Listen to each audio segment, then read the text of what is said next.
I was watching this viral clip about Headaches and Meth Alpha. They was talking about what's going too far in battle rap, and they were saying about like feeding information to like the opponent is like too far. Yo, let me tell you something. This is what I go back to saying like about battle rap, right? Yeah.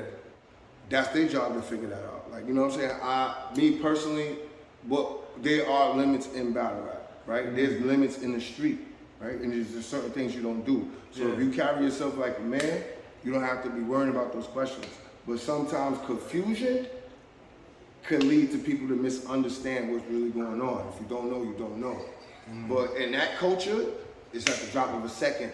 They get tight, they get mad, they're not thinking, and it becomes aggressive. So in that particular interview, people do things that go too far.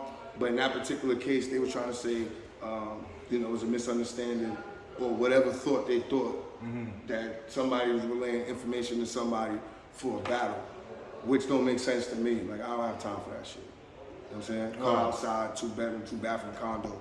I'm in the street. I got an office. I have a radio show. Right. You know what I'm saying? Right. Like, people even go far like, oh, D.Chamberz is DNA Tooth. Like, shout out to DNA Tooth. What does that mean? Oh, that's the Yeah, yo, they even think because I'm so busy over here that I'm DNA Tooth.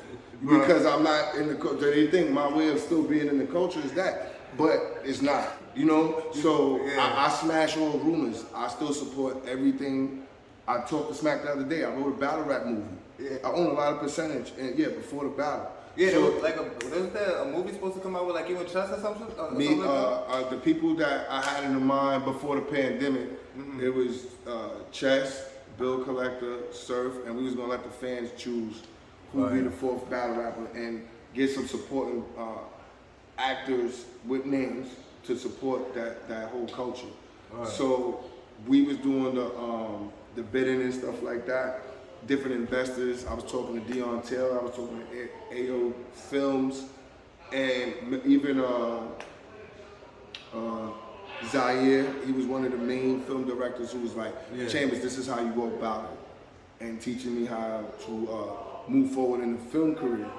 And I brought it to Smack, and we were supposed to go there, but the pandemic happened, and then caffeine happened. Then the 150,000 happened from Drake, and then now he's back again. But I'm still around. You know what I'm saying? Yeah. I'm still on the radio. I got records with Meth. I got records with Benny the Butcher, Flights in the Morning, China Mac. I work with a lot of dope artists from Coney Island. You know what I'm saying? You familiar? If you're not familiar, shout out to TLG Killer. Shout out to Buck. Shout out to Khan, Black Sav, Shamula, Smoke Gang Mac. Beastie Boy Banger. These are just artists that's just moving. And there's other ones that you forgot Benny. You didn't even mention Benny. No, I said Benny the Butcher. Oh, that was the first one? That's the second one because I had the Meth record, then Benny. I'm bugging. Yeah, no, you're not bugging. Maybe I'm talking. There's so many artists he working with. But I had the Uncle Murray record, Manola Rose, God Rest the Dead, Fred the Godson, and God Rest the Dead, Changed Drugs. So like I honestly say that Changed Drugs one took after he passed away, because there's a lot of things I was working with the Coke Boys, and I was back and forth to Far Rock. So when he died, it was I had to figure it out because a lot of my music was cultivated. Did the record ever come out? It did, but I couldn't promote it with his voice like that. Like, they let me put the video out with his voice and stuff, but far as getting radio play, they sent that cease and desist letter because they had their own plans with his album at the time.